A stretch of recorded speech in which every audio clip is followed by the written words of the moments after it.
An alleged Chicago gang member, a high-ranking member of the Latin Kings, has reportedly put out a bounty on the Border Patrol commander running Operation Midway Blitz. He's been arrested, and these are still just allegations, but I would call this an exponential escalation.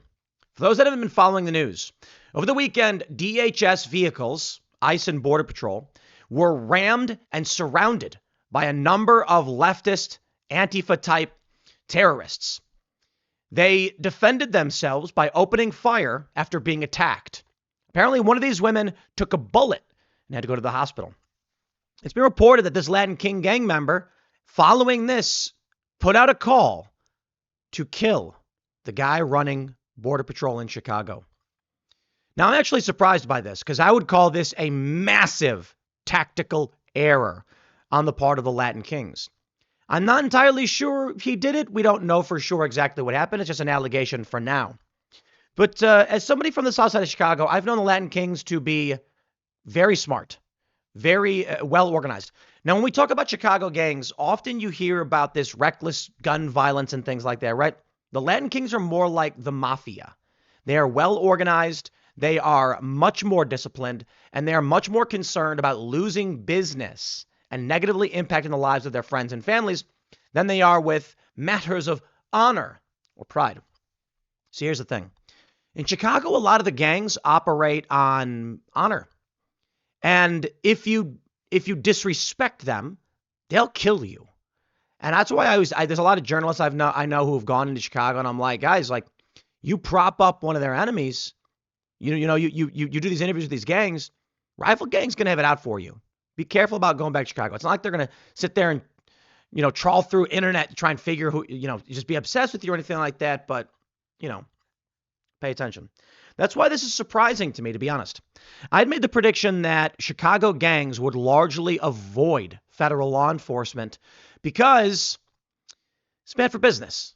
Okay, the federal government getting involved is the last thing you want. And now this move right here has basically given Donald Trump the opportunity to invoke the Insurrection Act, not just yet, but apparently following the attack on ICE when they fired on this woman. It happened twice in one day.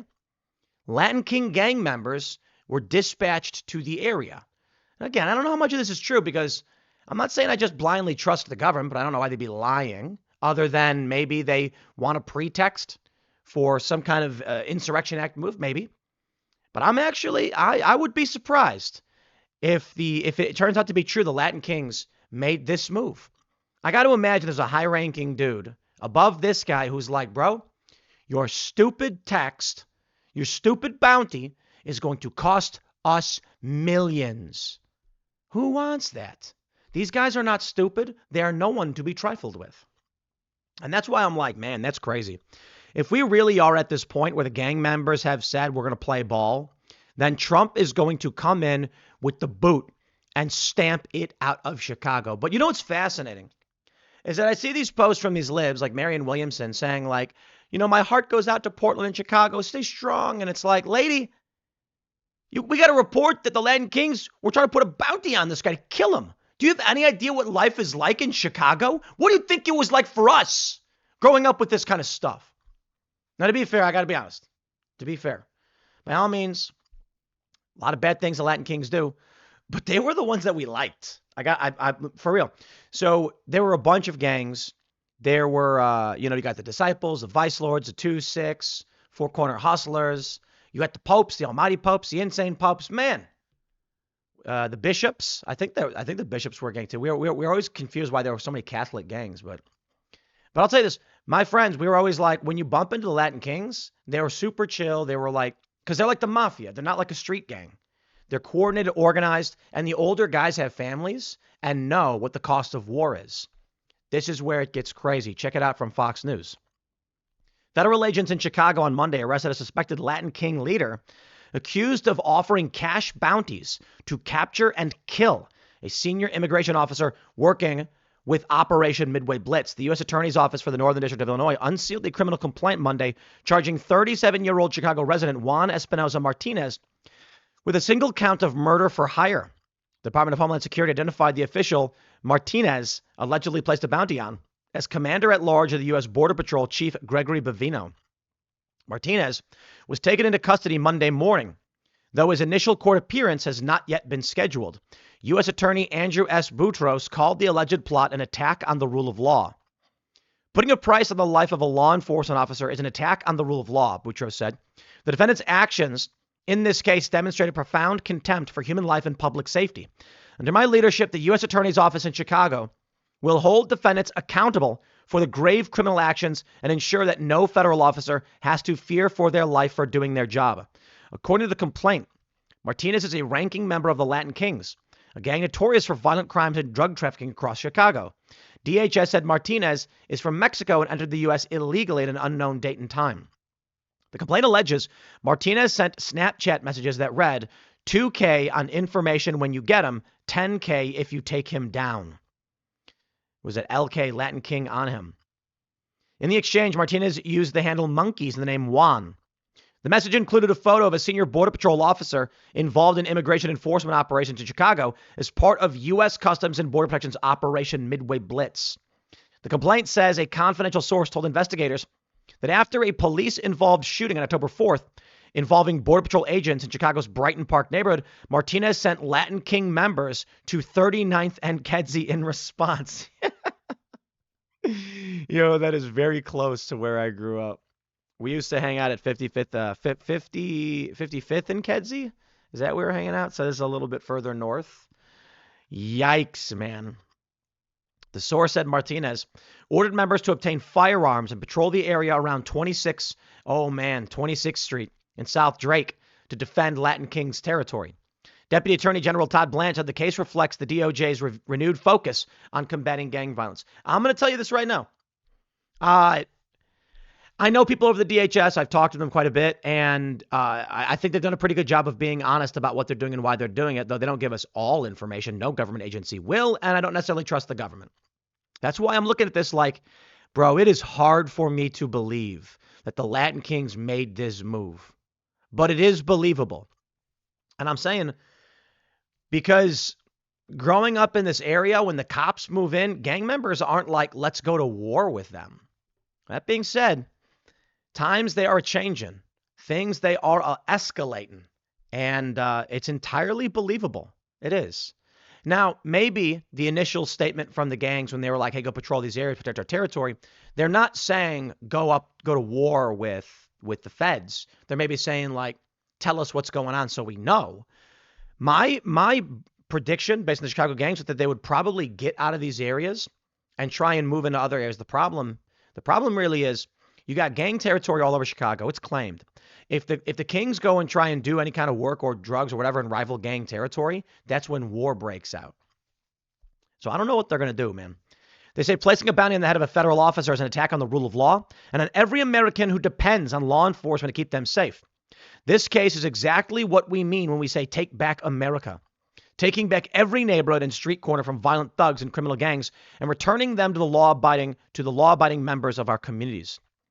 You know what I think? I think it's about time Chicago gets pacified. We got this press release here from DHS. They got photos. Let me tell you about Chicago because I know, and I know you know I know. But I grew up there.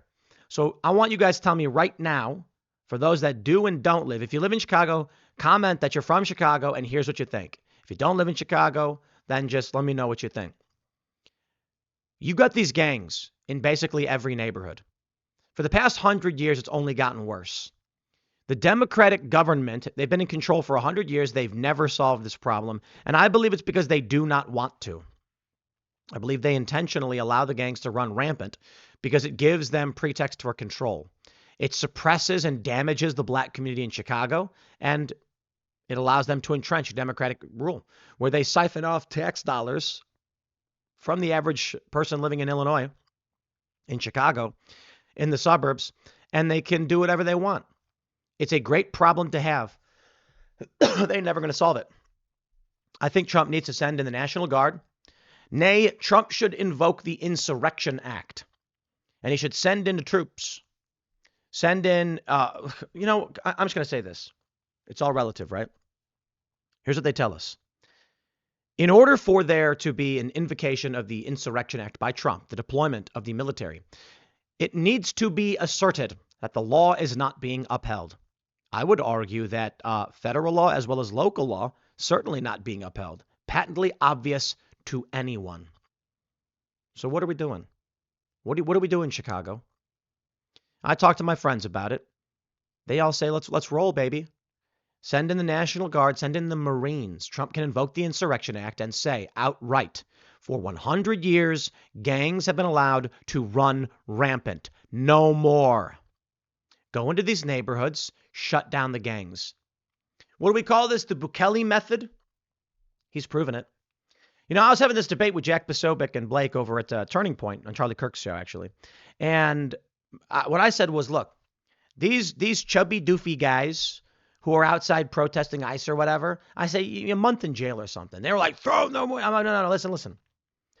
You don't want to radicalize them by disappearing a fat doof who has no idea what's going on. So you want to give them a moderate penalty, which is jail time. You don't want a maximum penalty. As for these gangs, this is an entirely different playbook. These guys are hardened criminals who have been operating with impunity for decades or longer. The federal government should send in all the troops they got to send in, whatever they can do. Trump can invoke the Insurrection Act. And it's going to be really funny when they sue him and they say, you can't do this, Trump. You're lying. There's no crime here. And then Trump's like, there have been gangs operating with impunity, trafficking drugs for decades. Surprise to me that other presidents have not invoked the Insurrection Act to shut this down. Chicago can be a nice place. Unfortunately, Chicago is not a nice place. It's a disgusting place. And I'm sad to say that because I got fond memories. I got all my childhood memories. I was a young man when I left Chicago. I was 23 and I said, I am out of here. Because there's no light at the end of the tunnel. The people who grew up in Chicago, you know, the things that we see, the things that we deal with. Don't get me wrong. I mean, Chicago's got its luxury. It's got the culture that it's got. It's got food. But it's been getting worse. It's been getting worse because it is well known in Chicago that it's run by crooked gangs, corrupt politicians. Man, I got all the stories in the world. Skate parks that get built that are utter garbage. Why? Because here's a story for you. This is how Chicago operates. They were planning on building a skate park. And there were some local skateboarders, and it's like $500,000 project. And so at the meeting, for, you know, who are we going to hire to do this construction? Some dude, you know, says, I am friends with one of the most prominent construction companies for skateboarding. They do a perfect job and it's really low cost. We're talking, we can do this park for $100K. It was like a prefab thing. And they're like, okay, sure. Guess what they did? They instead gave a contract for $500,000 to some guy's brother. His construction company came in and built garbage. Now, I don't know if that's just urban legend or apocryphal, but that's the story I'm told by the local community and why the older guys were so pissed off with the city. They said instead of hiring the real company at the lower rate, they hired a company who'd never built a park before at a higher rate with no explanation because everybody knows how the game is played in Chicago. It is crony, corrupt garbage. And the unions love it. The reason why they love it is you get entrenched Democratic rule, and they're going to cut you a check. They're going to give you these city contracts, these waste management, these construction, whatever it might be. And you don't even got to know what you're doing. Take a look at the Bidens. That's the game they play. Now, where are we at right now? Trump may deploy the National Guard. Illinois is suing to stop him. And it looks like things are escalating quite dramatically. So what do you think happens next when gang members are saying, take them out? I hope Trump invokes the Insurrection Act. That's the next conversation. I got more segments coming up for you on that one. I'm gonna wrap this one up here. Smash the like button, my friends. Share the show with everyone you know. On the way out, go to castbrew.com. Buy some Cast Brew coffee. Look at this. Mary's Ghost Blend available now. It is a s'mores coffee. They make Mary's eyes black. Castbrew.com. Check it out. Thanks for hanging out. Stay tuned. More to come, and we'll see you all in the next segment.